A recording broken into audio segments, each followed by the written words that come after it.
Welcome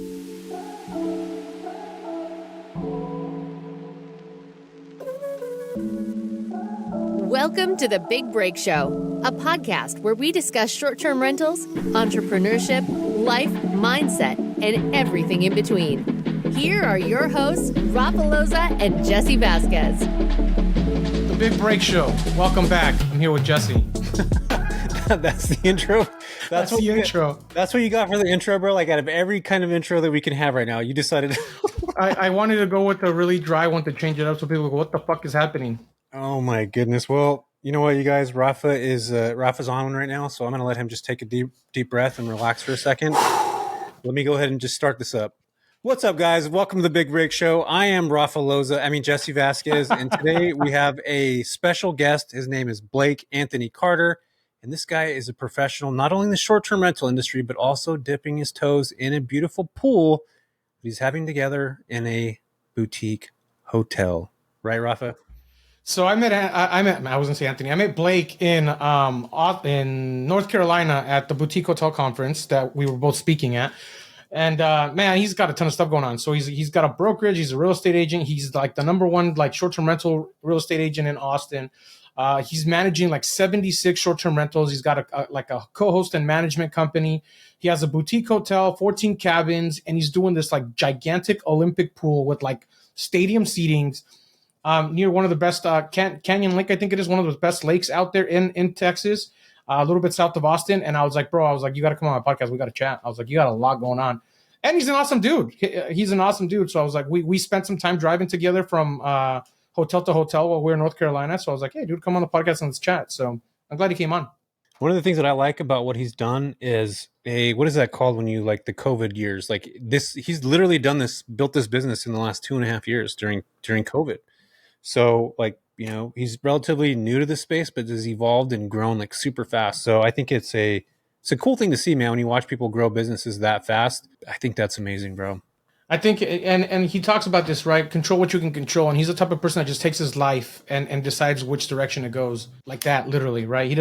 There's no excuses. Nothing holds him back. Control what you can control. And he just goes for it. And it's what I like. We go into different topics here because we talk a lot about his life, how he started, right? How he was really well off. Then he went to poverty. Then he went back to doing really well. And now he's crushing it in this business that he's building. And he's got a lot of big plans coming up. So it's going to be a good, it is a good episode, but it's going to be a good one for you guys to listen to. And Jesse gives a coaching session in this one, which is great. He spent about 20 minutes coaching. It wasn't 20 minutes. It was about 7 minutes tops. And 6 minutes and 52 seconds. I was counting the clock. No, I'm just kidding. 6 minutes, 52 seconds, and 38. Wait, what am I saying right now? Just listen to this episode, you guys. All right. Just share this with somebody that you like, know, and care about. And we appreciate you guys for being here. And check out my coaching session. And it's for free, you guys. Free coaching sesh. Free coaching by Jesse.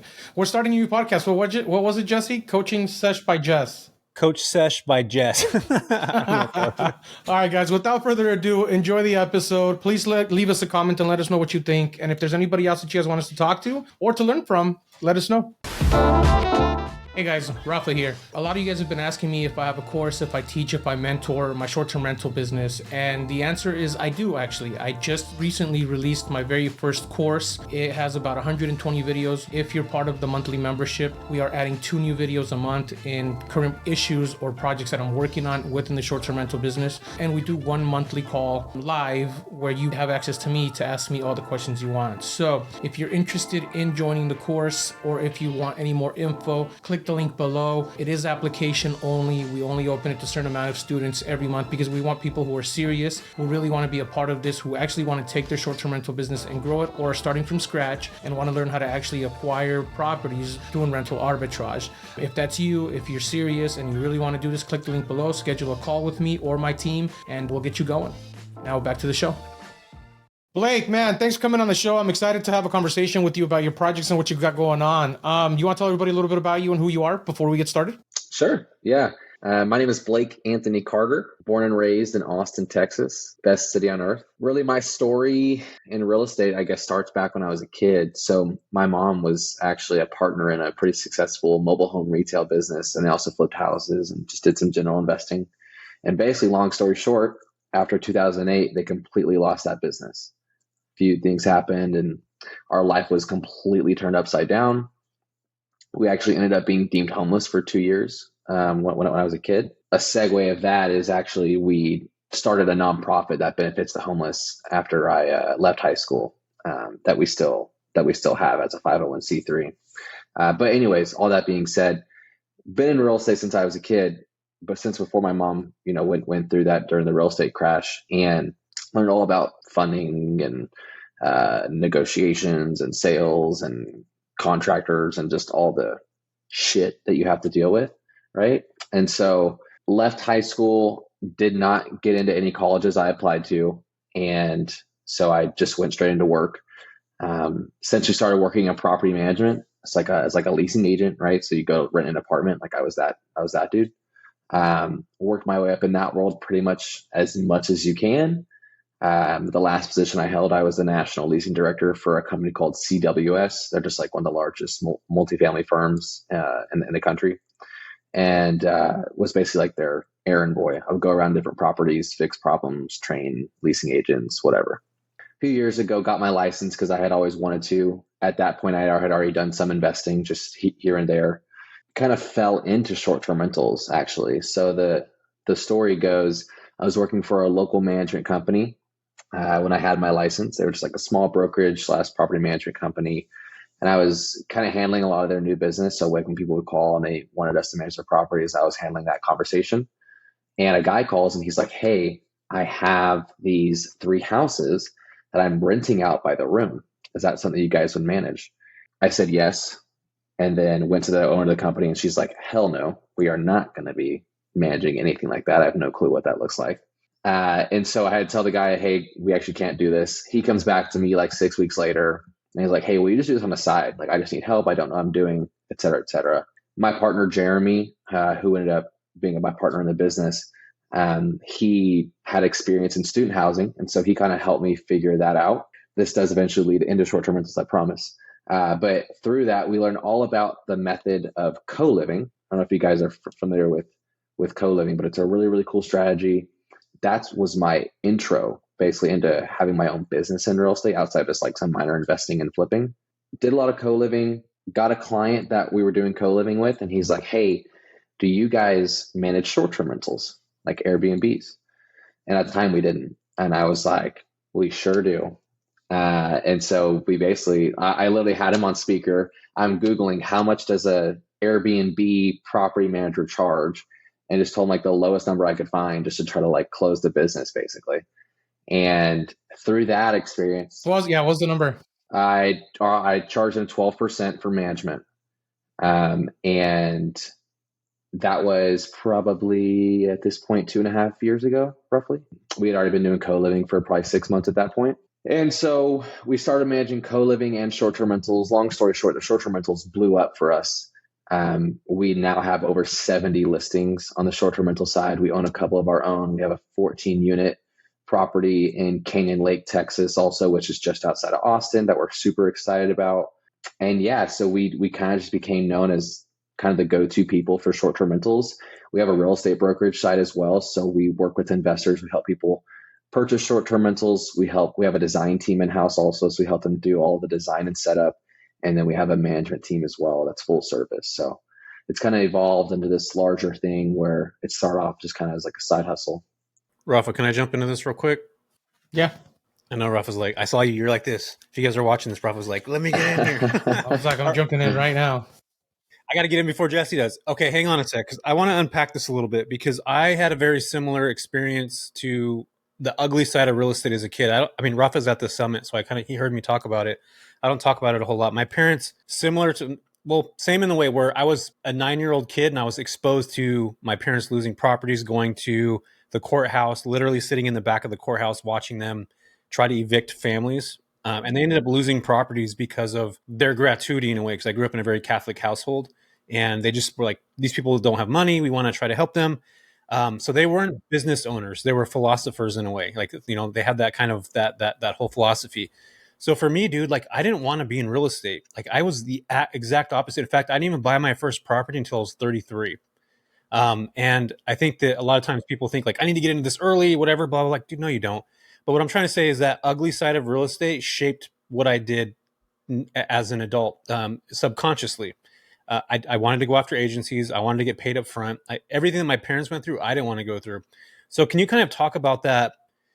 And you probably have some of these memories that are burned in your brain, like of your parents, like either arguing or just like, fuck, we lost everything. Or can you talk about like what that felt like? Because as you're a kid, you're kind of trying to process things and they don't necessarily make sense. But as you becoming an adult, you start to understand what that means a little bit. And then you start to have empathy with your parents to a certain degree. So can you kind of talk about where that is? And then we can lead into a little bit more of this context. I just want to pull that emotion out of that feeling. Cause it's really Totally. it's a tough thing to kind of pull through. And you learn more as you age, right? About the hardships of being an entrepreneur. Yeah, I mean, honestly, my mom was a G, man. Like she didn't always give off the fact that we were going through a really difficult time. It wasn't until it was like we just stopped showing up at the office because I used to hang out at the office. Like that's what I would do. I would be at their office and I would be doing schoolwork or watching TV. I mean, whatever, right? And that was like most of my days during summer break and after school, I would go to the office. It was like one day we just stopped going to the office, right? Like that was really all that I noticed. And then we're moving out of our house and we're sharing a bedroom at one of my mom's friends' houses, right? Like my mom, she slept in the bed, I slept in the ground. Were you guys living like in a big place too, Blake? Were you guys living like in a big ass house, like living this like lavish lifestyle? Was that, so you went from that to sharing a room? Was that, I'm just giving context. Like I'm trying to understand that too myself. Yeah, we had a really cool life. And I mean, all that's like, we still had a cool life. Like I was very blessed looking at the world, right? But we went from living in a neighborhood called the Masters, which is like a really, really nice neighborhood here in Austin, to that was no longer a thing. We were completely out of that house and we were sharing a bedroom in one of her friends' houses. Um, that time there was so much going on that a lot of the memories kind of just mold together. Like my timelines aren't always like super straight. Like when I actually like think about it and kind of talk it through. But like when I really think about it, there wasn't these specific moments where it's like my mom comes to me, she's like, the business is gone. It was all of a sudden we're moving out of the house and we're just moving into her friend's house. And all I knew was that it was completely different than what I was used to. Right. But it was really cool, like a phenomenal experience. I think a huge blessing being able to kind of experience both sides, just to see like what success in the world can do for you, like what it can offer. And then also having like the humility of having to share a bedroom with my mom, like in one of her friends' houses, and like showing up to school. And, like if you remember when you were a kid, you show up to school on the first day and you got the fresh outfit and like you're trying to look good, but I didn't really have that. And so it went kind of from this whole ordeal of this phenomenal life to something completely different. And it's the best thing that could have happened for me, honestly. I don't think I'd be the person I am today with the level of humility that I have and care for people and just happiness in the world. Like I think it brought me a lot of happiness. Like when you realize that your success in the world or like who you are as a person really is not attached to things or status. We were able to still be happy and have good moments even whenever we were going through like a difficult time. Yeah. How old were you, Blake? Rafa, I was like 12 to 14. Gotcha. Yeah, sorry, I was just curious. Go ahead, Jesse. I was going to say that. I mean, 14 is old enough to like kind of like you see what's happening. Like you're able to understand it. I think when I was 9, like I didn't really fully understand stuff. But again, as I mentioned, like as you start to age, like 14 is a number where like you kind of know what's going on in your household, right? You get it. And the reason why I wanted to bring that up is because Ralph and I talk about this all the time. We feel like hardships in adversity are character building traits. They come, whether it's younger, older, whatever it is, you get to decide what that is. You get to decide what you choose. You're going to view yourself as a victim? Are you going to move past that? Are you going to, what is it that you're going to do? So, and just going back to your term, like being happy with, dude, that's a choice. At the end of the day, like it's a choice. Like you can choose to be happy. Everybody listening to this right now can choose, like, I'm just going to be fucking happy today. And it's not those ancillary things that necessarily bring happiness. In fact, there was a study that was done by this Australian doctor where he like went to all these different countries and took polls like who's happy. And out of all these millionaires, people that were super successful, people that literally were in poverty, like what you would see like on, a channel where you feed the homeless, guess who was the happiest people out of literally every demographic there is. Just take a random guess. Rafa, go ahead. The people who are feeding the homeless. No, the people that were homeless, the people that were like living with the struggle of like being able to find food, because their happiness was that day of like their kid going out working, selling some chicle, right, Rafa, and then coming back in and here's $7. We get to now go eat a meal. Those people were the happiest people out of this whole entire process. So I think that, again, that abundance, like things that we get, acquire material, like that's cool to have. Yeah, it's fun. But at the end of the day, it's like you get to choose. Like, do I want to be happy? Do I want to be miserable? And we've all had this, dude. Like I woke up today, I was fucking pissed. I stepped in my dog's turd. Like my dog turded. Never turds in the house, dude. I stepped on my dog. Turded. Is that Turned a word? it on the house. No, it's not a word. You just made up another word. All right, hang on a second. My dog took a. We have a dictionary, Blake, of words Jesse has made up on this show already. I like it.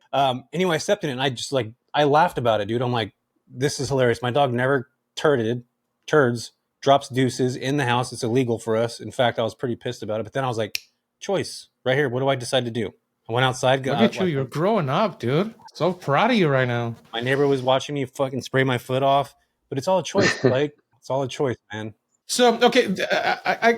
So hold on. I'm going to stop you because there's a lot behind this that I wanted to touch on because, we can go on for hours about this whole mindset of happiness thing. And there's a ton of stuff like, Gap in the Gain. I talk about that all the time. Everybody who's listening to this, I tell them all the time, read that damn book. And that'll pretty much summarize what Jesse's talking about in terms of like success and enjoyment in life and happiness, right? I was just interviewed in someone else's podcast and I told them the same thing. They're like, well, what do you do next? Like you have all these things going on. And I'm like, nothing.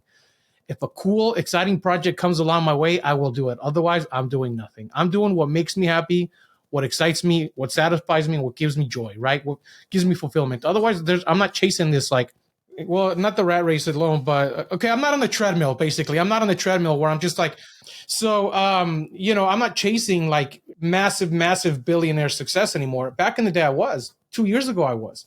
Now, I want to be able to travel, enjoy life, cash flow enough to cover all those costs, take family and friends out wherever I want. That's what I'm doing, right? And that's what's keeping me happy. So, anyway, we're getting hella sidetracked here, Blake. The point is to talk about you, not about us and our happiness. So, context to it, like we get to choose what that is on a daily basis. Like we get to choose if we're happy or not. And Blake didn't. I mean, Blake, when you're a 14-year-old kid, like you had two different lives. You didn't get to necessarily, and that was where I was going into that. I was like, how did that affect your mindset as you became older? And you kind of talked about it. Like, I saw what it was like to taste being wealthy, and I felt what it was like to be another. But also, when you're younger, you don't really get those things. But no, it was cool. Like, I don't think I realized it in the time that that's the lessons I was learning, but those are definitely the lessons that I was learning. There was a lot of shame in what we were going through. I remember having that as a kid. Like I didn't want to talk about the difficult things that we were going through. And, if we were short on money or whatever it was, I didn't want to talk about it. I was really ashamed of it. And I look back and I'm so proud that I got to go through those things because I really think it made me like the person that I am today. Not that I'm perfect in any way, but I just I see people, I can get along with people.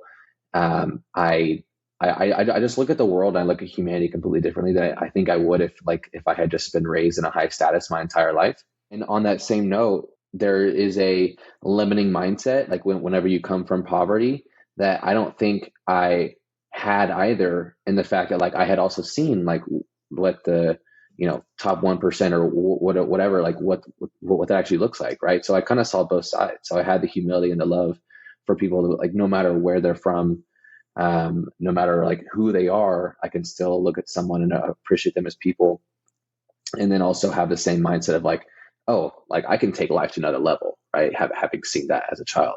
That's really cool that you bring that up, man, because the best lessons of growth come from hardship, right? And the fact that you got to see both, number one, you understand, and number two, what's possible, right? You understand what it takes to get there, and that it's possible to get there. There's a big difference there, and I really, really love that because now there's no limit. There's no stopping you. There's no, even you might still have limited beliefs now, but it's not to what most people have out there when they're just starting off or they come from, very, very humble beginnings or, poverty, right? So that's cool, man. Now we get the kind of the full picture, like the befores and like where you're at now. You talked about building your business already to having over 70 units in a relatively short amount of time, a couple of years. That's a pretty short amount of time. So you stumbled into real estate, you stumbled into just saying yes. And that's something right there that I want everybody to realize. Like when you're in a space and you're just like, you don't know how to do it, say yes and figure it out. And that's exactly what you did. And that's, I feel like what is a lot of entrepreneurship is about is like, yeah, I'll do it. And then you just like, fuck, now I got to figure it out. So can you kind of talk about that? And we'll talk into the properties and the systems. I'm curious on what systems you're using for all this stuff. So, Oh, totally. Yeah, I'd love to get into that. Yeah, so 100% on what you said. Saying yes led me to where we are at now. I think you people talk about all the time, but you don't say no until you can afford to say no, and that's 100% where we were at. I didn't know exactly what road we wanted to go down, where this all was actually going to end up. I just knew that I wanted to be in a different place than I was, and so I was in a place where I could say yes to any new opportunity that came at me, and so I did. There's a lot of courage that is involved in entrepreneurship, real estate, investing, all the things. You have to be courageous in the things that you're doing, especially if you want to do something at the next level, right? And so that is something that, looking back, I'm really proud of myself, and that I had the bravery or the courage or the gumption, whatever you want to call it, to put my foot forward and at least try, right? Be willing to fail. The business, when we first started, like I mentioned, it was just supposed to be just this side hustle. I needed extra money. I had my real estate license, right? And so my vision was like, I'm just going to sell homes, going to be a real estate agent. I'm going to list houses and help people buy houses. I wasn't focused on just investors at the time, even though I had done some investing, I was bigger pockets nerd or whatever. But I just want to make money as an agent. And so doing this property management thing on the side, it just helped me get there. But that completely blew up. So we were managing one short-term rental that grew into like 5, that grew into like 10.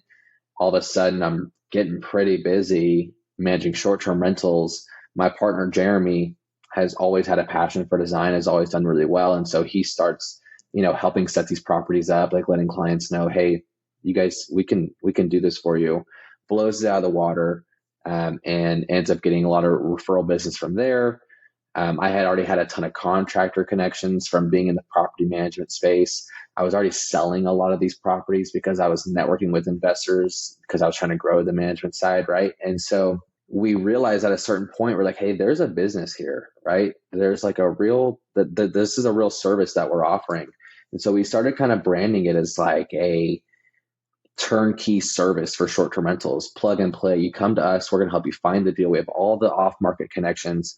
We know how to run our numbers. Not only that, but we have actual financials on properties that we manage, right? So whenever someone comes to me and they want to buy a property in Austin or anywhere in Texas, we probably have a similar property because the size of our portfolio.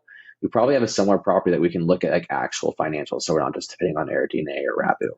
And then into that, people are coming to us. We're literally taking them A to Z.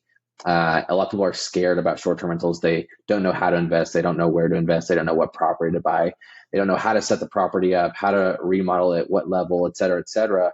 And we kind of already have that experience, right? So they come with us and we just kind of handhold them through it. And so we packaged it up as this turnkey service, and it's been phenomenal. The business growth, albeit slowed down over the last like 6 months to a year, has been phenomenal. Like since we started, we grew from 1 to now we have 74 listings, right? Which is amazing. And we still have our co-living business, but that's a whole other thing. But the short-term rentals have blown up for us. And now that we're able to have our own and have equity into our own properties, it's been phenomenal. Blake, are you under your own property management? Like, do you have your brokerage that's attached to you, so you have that extra layer of protection? Yeah, pretty much.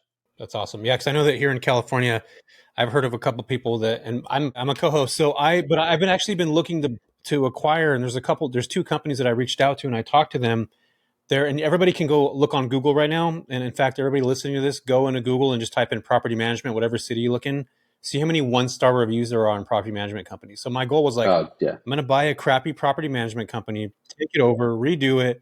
And then, what happened is that there was 2 companies that I talked to.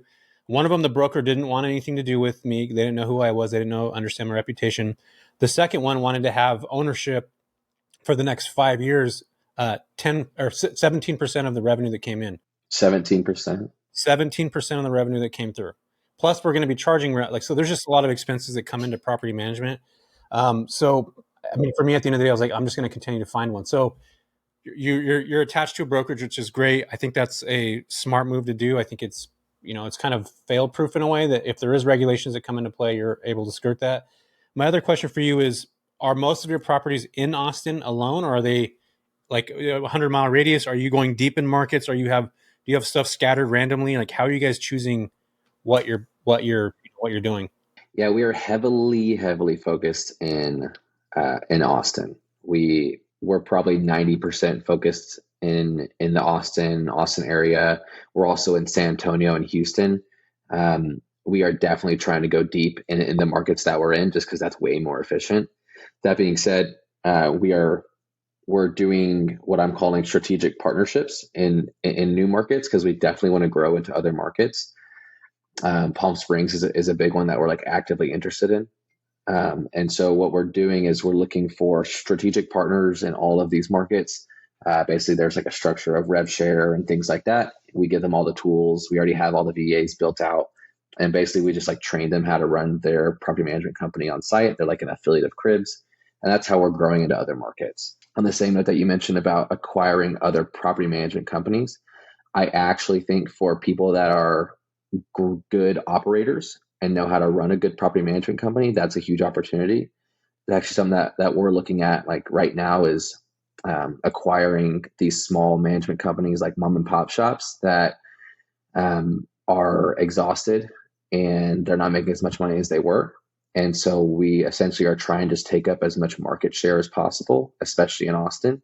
So we have like a few different management companies that we've been in talks with about doing different things that we can acquire their business. A lot of that too is just because we want to be the people that people go to for anything short-term rentals. Like I always tell people, when you think of short-term rentals, think of Cribs.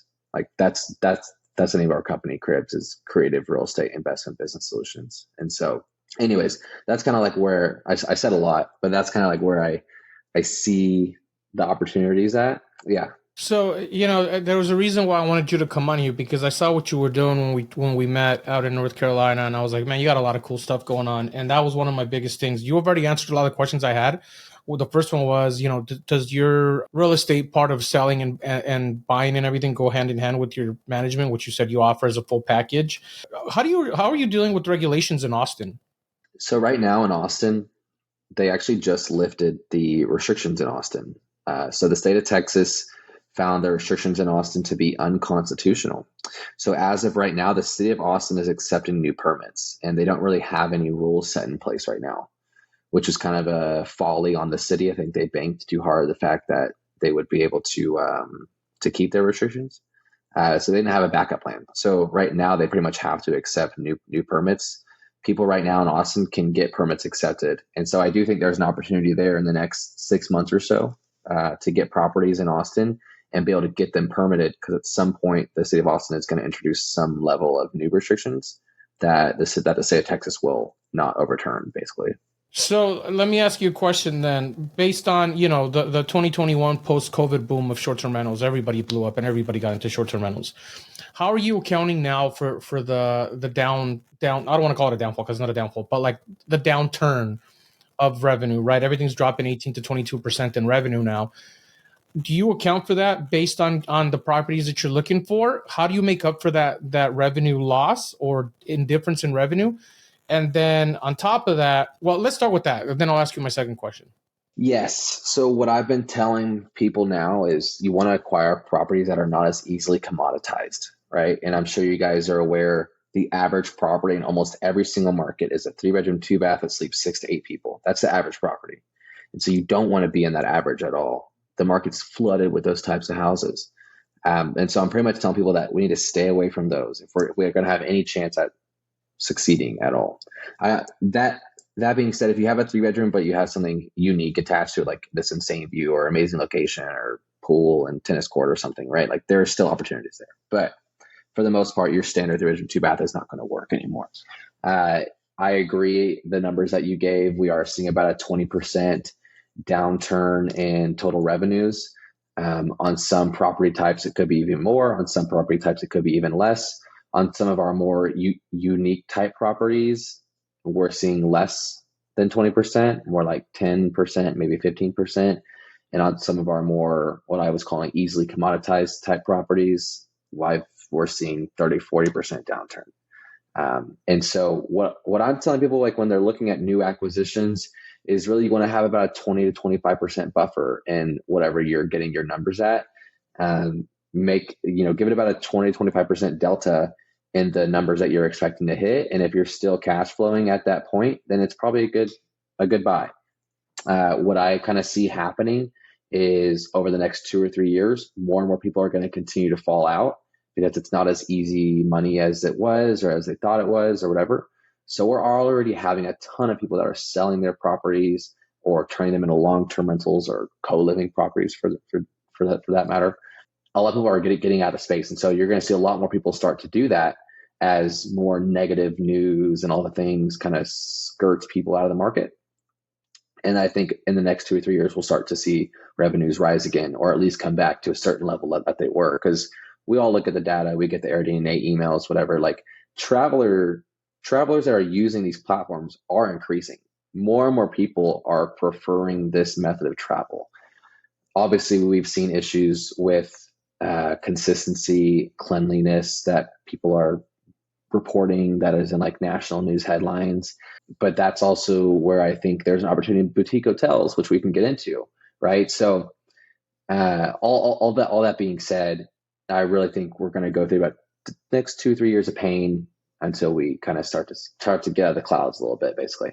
Yeah, I think we're, like you said, we're already seeing it. I was just talking about this in the last episode, how people are just constantly throwing properties on me for me to take over, even offering me, 0 down payment subject to properties. And I'm like, hard pass, negative equity and stuff like that. So in Austin, what's the medium average home that you advise for people or tell your clients to go after? And then what kind of profit are they looking at based on that medium number? Well, in Austin, the property has to have a water feature, right? That's Texas in general. Has to have a water feature. It's freaking hot. People need something to dip in to cool off. And so even on houses that don't have like regular pools, I'm typically recommending like a Callaway pool or something. We've even done, we did like those outdoor misters at a property recently that have actually been a hit. A lot of people have really appreciated. Now that's not going to give you the same return as like an in-ground pool, obviously, but just something that's a necessity if you're going to succeed. Additionally to that, you want something that ideally has a nice view or a nice location. And then as far as like the numbers go, our average purchase price is about $580. Now this is like for us, right? So like when I help my clients purchase homes, this isn't for the market. Average purchase price is about $580. Our average renovation cost is about $60,000, right? So most of the time we're buying these properties, we're doing some level of value add, which I highly recommend because with short-term rentals, you want to make them unique and cool anyways. And so buy some that already needs renovation. And then we're spending on average about $35K in furnishings. So that's what the numbers look like. That $580K house with a really nice remodel that has a pool that's furnished really well is typically going to generate somewhere in the world of about 100 to 150K, right? We've done these types of deals over and over, all over Texas. I love that. Got you. What about, because I know that, there's regulations that have been, that have been in the works or in the conversation room in Austin for some time. What about midterm rentals there? Are you familiar with that at all? Are you up on any of those things? What's your thoughts on that? What are you seeing there? I mean, Austin is one of those markets where there's a ton of people that go live there for a certain amount of months and they just jam out. So are you guys dabbling in that at all? Is that something that you're doing in that market? Love midterm rentals. They are a phenomenal opportunity, especially if you can get them in the right areas. In Austin, we have a few different things that are driving midterm rental need. In Texas, we have a ton, but just like speaking specifically to Austin, we have Tesla is a huge driver for midterm rentals. I mean, huge. We have a property that is like 10 minutes from Tesla, and we've had it occupied all year with monthly rentals, anywhere from 3 to 4 month bookings at a time for people that are going and working at Tesla. So I see that as a huge opportunity. Also, we have a market just outside of Austin called Taylor, Texas, small town. Not a whole lot going on, but they're building a Samsung, uh, like a chip plant or something. So there, anyways, it's massive, and it's out there, and so there's like a 5 to 7 year need for midterm rentals right there for all the work that's going on. Tesla is like 10, 20 years. Tesla is a huge opportunity, in my opinion, for midterm rentals. And then another market we have is outside of Austin. It's called Temple, Texas. Love Temple for midterm rentals. Our midterm rentals up there have absolutely crushed. I mean, like our longest vacancy is like 10 days, right? And it's right next to like the number 1 or number 2 hospital in Temple. And what I always tell people is like people that are renting midterm rentals are typically not your travel nurses. People always like talk about that. Like that's not typically your renters, but we're getting like doctors. We're getting people that are working in the hospital. We're getting people that are like that need extended stays next to the hospital. And then in Temple also, Facebook or Meta is actually building like some like it's not a headquarters, but there's just so much tech growth around Austin that there's all these like little spots where they're building like either like a manufacturing plant or like an actual office area where there's a huge need and opportunity. Yeah, and I also think there's a lot of people that are, I keep hearing people like, oh, there's no more working from, remote, and people are bringing stuff in. I think there's still COVID kind of, fast forwarded that type of living remote, and I think that's still going to stick around. Yeah, there's probably going to be people that have to go into the office a couple of days a week, but even then, like I know guys, I have property in the Bay Area that literally will come. They're just like, hey, man, I'm going to be working for Oracle for 3 months. I'm going to chill in San Francisco for 3 months. I'm going to Austin for 3 months. I'm going to Chicago, and then I'm going to New York. Like, I don't want to live in anywhere. I don't want to be tied down. There's a whole group of people that are living like that. So again, I think the biggest thing is like being able to tie into those companies. It's one thing to like get those Tesla people to come in, but how do you connect yourself to those agencies, to those companies where I'm your preferred housing vendor? I have 70 properties. And Blake, I don't know if you've done this yet, man, but that's where my brain would be going, is like, how do I build those relationships so that I know any investor I can ever connect with, the second they buy a home here, there's a good likelihood or solid likelihood that they're going to get booked, and you're going to be able to get a percentage of that. And that's just by you building a relationship. And then once that's built, you can sell that, dude. That's a business that you can sell. That could be a property management company that you have that is now sold with a book of businesses attached to it. So is that your thought process at all? I mean, are you still kind of in the short-term space? Have you thought about anything like that? We definitely have thought about it. We are highly, highly in the short-term rental space for sure. Within our management portfolio, it's about 80% short-term rentals to about 20% midterm rentals. I love the midterm rentals. I barely ever have to do anything with those properties, right? Or my team either. I mean, most of the time people check in and we don't hear from them for 30 days, which is amazing. That being said, as far as like bringing on, like being the preferred housing vendor, totally think that that's a huge opportunity. Most people are not doing it. Most people are just putting them on the platforms and kind of winging it.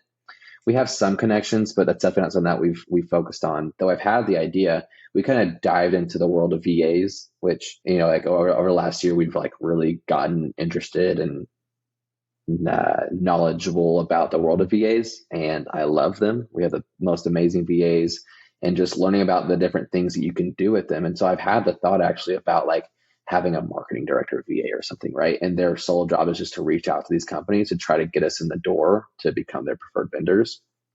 I kind of see an opportunity there. I've been thinking about doing that for a while, hiring VAs to do the sales outreach. Let me give you a tip on that. If you guys are going to hire a VA to do it, make sure their English is superb. Oh, really? That was a huge changer for us. Like I'm talking like you can't tell they're from the Philippines, like that, because we had somebody that was doing that on our end. Awesome gal, still works with me to this day, but she had a very heavy, thick accent. We weren't getting anywhere, man. Literally, we put somebody else in there. Another person from the Philippines has a literally you can't tell the dialect, and it just changed. So I would definitely do that. I don't know.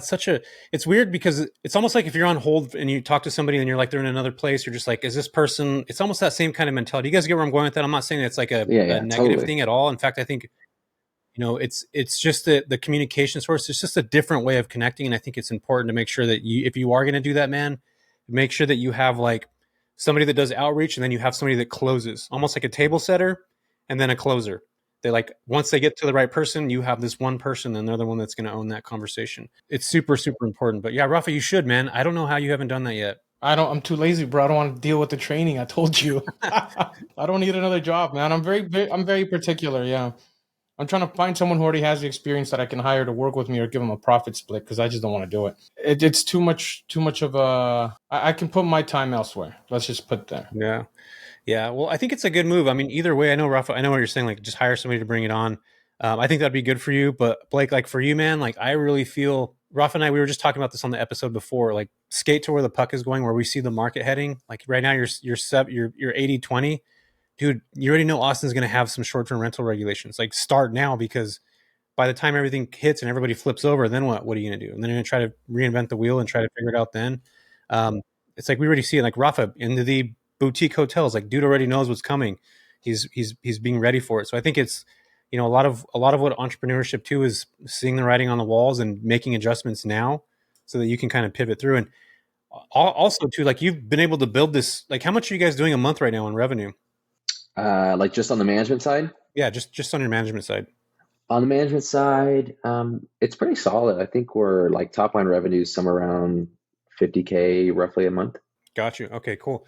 Yeah. So, I mean, again, like keeping your revenue up, like imagine if there was short-term rental regulations that hit, then boom. And then, you know, you lose, let's just say 40 or 50% of your revenue. You know, your margins are going to drop. There's all kinds of stuff, but if you can pivot out and be able to have those long-term folks in there, you're not dealing with cleaning fees. You're not dealing with the other stuff. It's going to help minimize that. But yeah, man, I think Austin, there's a gal in Austin. Her name is Vivian Yip. She's kind of created this, you might even know her. I think she's an EXP realtor, but she's been able to build a pretty cool like ecosystem in Austin around midterm rentals, all corporate stuff. But again, I do think that the market's kind of heading in that way. So yeah, midterm rentals and boutique hotels, get in that. That's your exit strategy. So right? actually bringing up the point, he already has one. Well, there's two ways we can go. I would love to go into the boutique hotel world, but I was also going to ask a question to you, Jesse.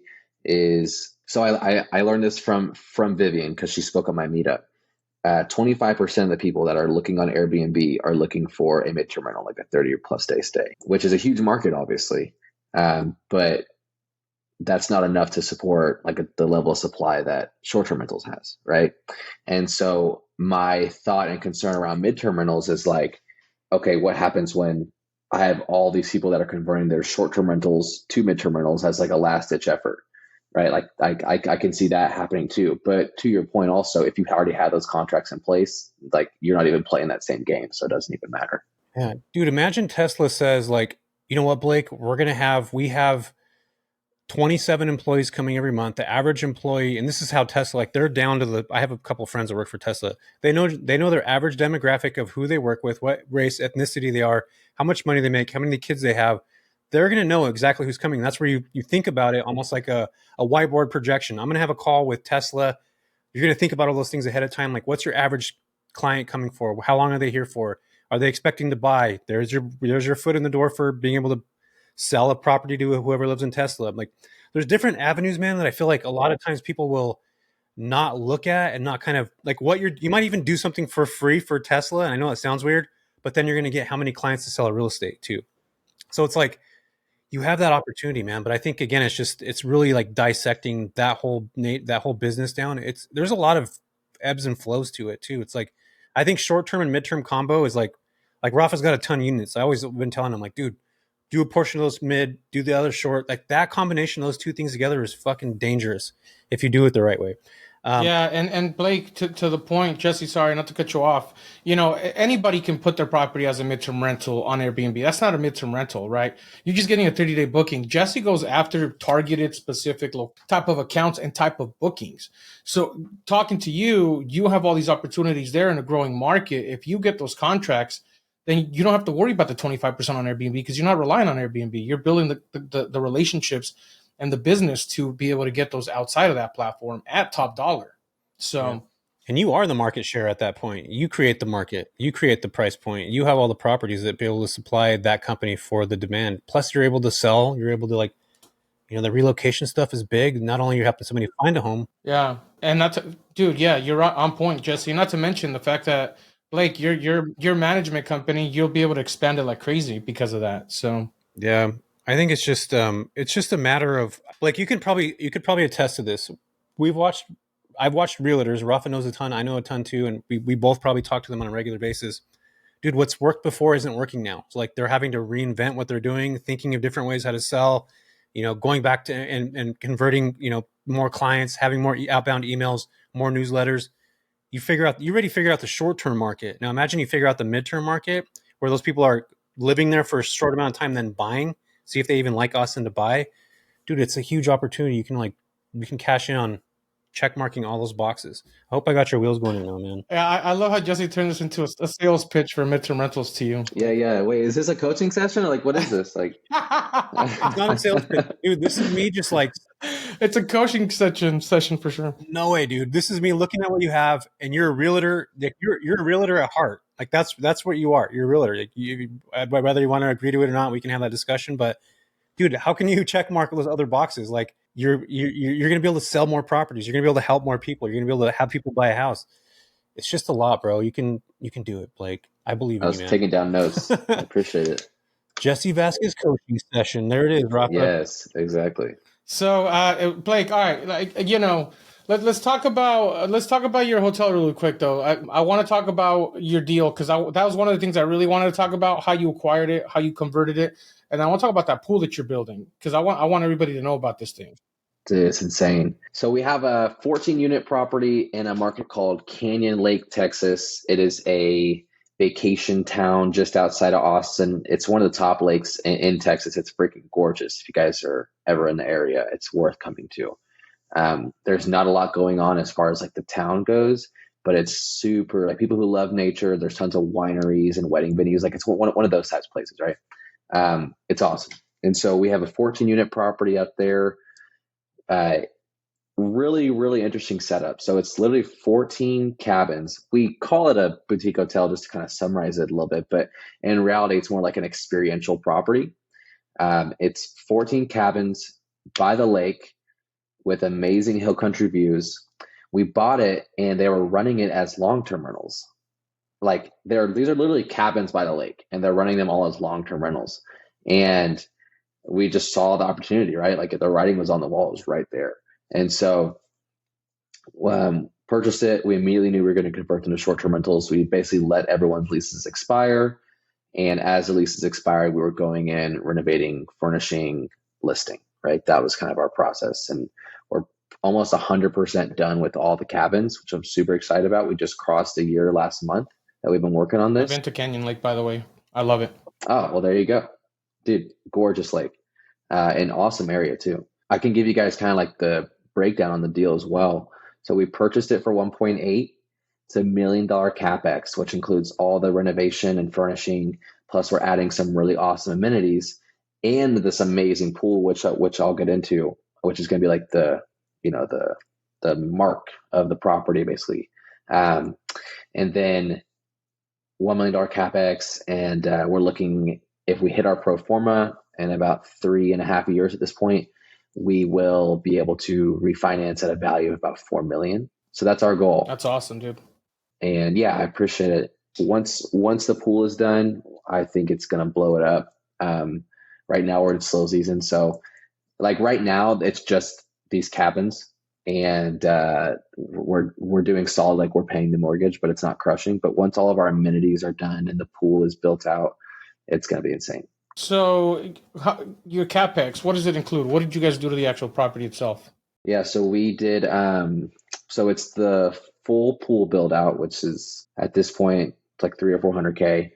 And then the rest went towards doing new landscaping because the place was a total crap show when we took it over as far as like the grounds. So doing all new landscaping, and we did zero scaping, just kind of keep it low maintenance. Refinishing the exteriors of all the cabins, remodeling the interiors, like really, really cool and unique. And then all the furniture and design. So the pool itself, I can get into that. Whenever we purchased the property, we knew we had this huge space that we had to figure out what to do with, like this like empty space. And I know by just like kind of my knowledge of the Texas market is that we need some type of like water feature. And we had to build a badass pool. like if we're gonna keep up with the cost of 14 cabins, we need to have like a really amazing feature. So we built this pool.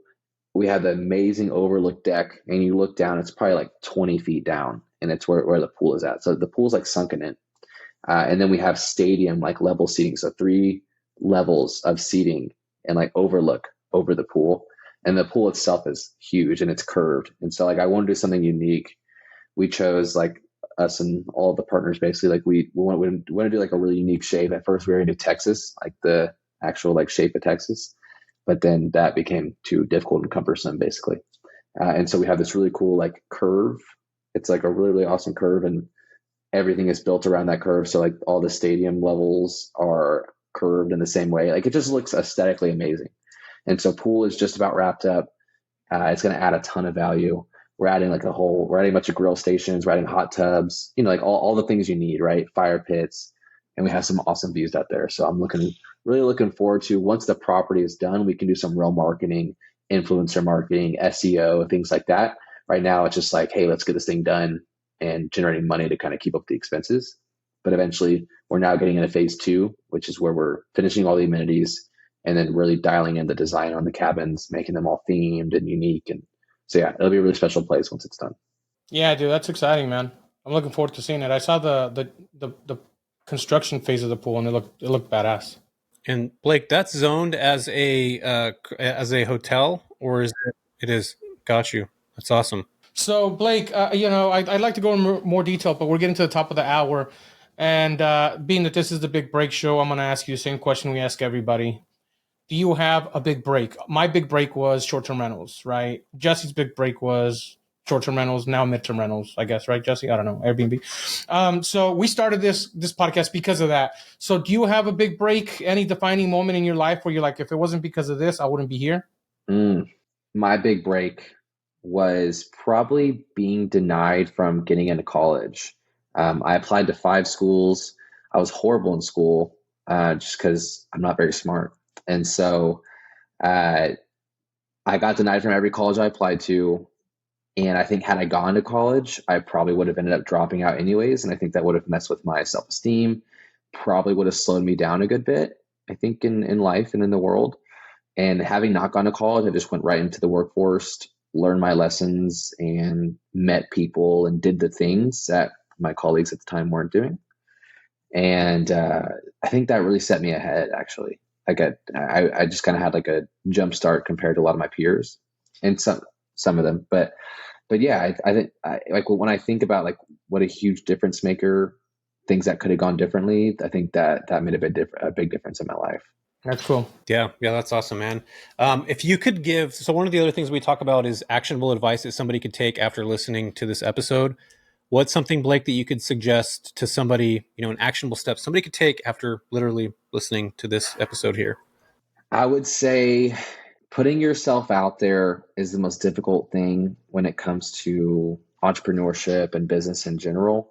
But you kind of just have to say to hell with it, with any fear or insecurity you have, and just let it be, because we always make things worse in our head.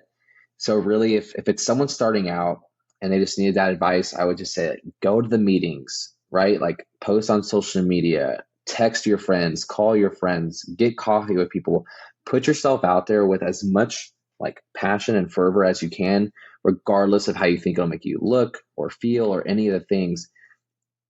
That's the big difference maker. I think that I had, at least, was I went through a stretch of a few years where I was just getting coffee with people like 2-3 times a day, right? I was just meeting with people and I was putting myself out there, and I would say yes if someone asked me to get on a phone call with them. Hey, can you call me? I want to go over something real quick, 5 minutes. Like I'm saying yes to that, right? Because I just want my name out there as much as I can. That is really how you blow up, at least like a service-based business that's super local, is just getting your name out there. So I think putting yourself out there, regardless of how you feel, regardless of how you think it makes you look, that's the best advice I can give. I think it's great advice. I think you're on point with that, 100%. Yeah, I agree. You know what? I forgot to ask you this. How did you acquire so many properties? Was it just like you word of mouth, just speaking about it, helping one investor that now went to another investor? Like how did you grow that property management so quick? Yeah, we just became like the guys to know for short-term rentals in Austin. And we started a meetup, which I think helped. There was no short-term rental Airbnb meetup in Austin. And so no one was doing it. We did it. We started basically, quote unquote, educating people about it, but we were just bringing speakers and meeting people. And no one was really posting about it a lot, like whenever we first started. And so I think we just kind of caught the wave, like at the right time. Like when we started like really putting ourselves out there for short-term rentals and talking about it was as it was going up. And all of our business has been word of mouth and referrals, which is awesome. And it's a testament, I think, to the quality that we provide for our clients. We haven't done any like online marketing. We definitely want to, but at this point, we've completely grown all of our business through repeat clients and referrals. That's awesome. My best friend lives out there, Blake, in Austin. And every time I can't get a chance, I go out there. She's also my bookkeeper. So next time I go out there, I'll reach out, man, so we can hang out and maybe make some time to go check out your cabins. That'd be badass. I love that. So final question, what's the best advice you've ever received? Best advice I've ever received, I'd say it's a tie between two. One, if it is to be, it is up to me. That's something that my mom told me like every single day as a kid. Whenever I would have anything difficult going on, she would be like, if it is to be, and I would have to say it is up to me. Just like owning your success, owning your failures as well. Like if it needs to happen, I'm going to be the one who has to take care of it. And then also I learned this, I grew up wrestling. And so I learned this from like a really, really amazing wrestler. His name is Jordan Burroughs, if you guys are familiar. I read in a magazine one time, the best piece of wrestling advice he ever received was control what you can control. Meaning that like, if you're in on a takedown or whatever, like focus on that. Don't worry about, other things. Anyways, it doesn't matter. But I kind of took that into like my business and life and have since heard plenty of people say that, right? So he didn't make that up, but control what you can control. Don't worry about what other people are saying, like what else is going on. Just focus on what you are in control of and let everything else fall as it will. Gotcha. I love that. I love that. Yeah, well, there it is, folks. Blake doing it all, having the hardships as a kid, being able to adapt, overcome that, fall into real estate, quickly build a short-term rental business, helping other investors in this space. Actually, you know what? I got a question for you. Did your mom ever get back into real estate again after 2008? No, but we actually like own a couple of deals together, so a little bit, but no, she does property restoration now, which is like when a house catches on fire or floods. That's what her company does. But got you. That's a big business, man. Yeah, I actually just connected with somebody locally here, and they talked about how I connect with these insurance stuff. Dude, they get every insurance deal before it even like comes out, and I'm like, why aren't you going after these companies? Like, you can literally be housing these people and putting them in, like, that. And so I think this guy, super big business, probably one of the bigger businesses when it comes to construction in my market, just on restoration of homes. So that's awesome, man. I'm glad your mom's back into some sort of real estate. It sounds like she's kicking ass. I appreciate you for being here. Oh, wait, where can people find you, Blake? Where do folks find you at? You can look me up on pretty much any social. My name is Blake Anthony Carter. My Instagram is blake.anthony.carter. Yeah. Facebook, Blake Anthony Carter. My company's name is Cribs Consulting. Again, Cribs stands for Creative Real Estate Investment Business Solutions. Our website is cribsconsulting.com. My real estate, because I do want to sell houses, my real estate Instagram is Cribs Realty Group. So that's our brokerage side. People are interested pretty much in any of the services we offer, we can help. So cool. Sweet, man. Thanks, Blake. This was great, man. Thanks for coming on and sharing. This was good. I appreciate it. Jesse, thanks for turning this into a coaching call. We appreciate you also. Yeah, absolutely. That was the best. I think Blake's got some new ideas now, and anybody else that's in Blake's position, you just heard it. I mean, and your mom does the restoration company. She probably has the ins on all like the places too. So you should be getting these contracts, Blake. True. Bro. I'm missing out. No joke. Missing out. No, you got a lot of stuff on your plate, man. Focus on what I think that's the problem too. People get that shiny object syndrome, like, boom, I'm gonna do this. Like, you already know what you're good at. This is just an ancillary piece of the business that you'll probably eventually, come into it on your own time, Blake. Well, thanks for coming on, buddy. We appreciate you. Appreciate it, man.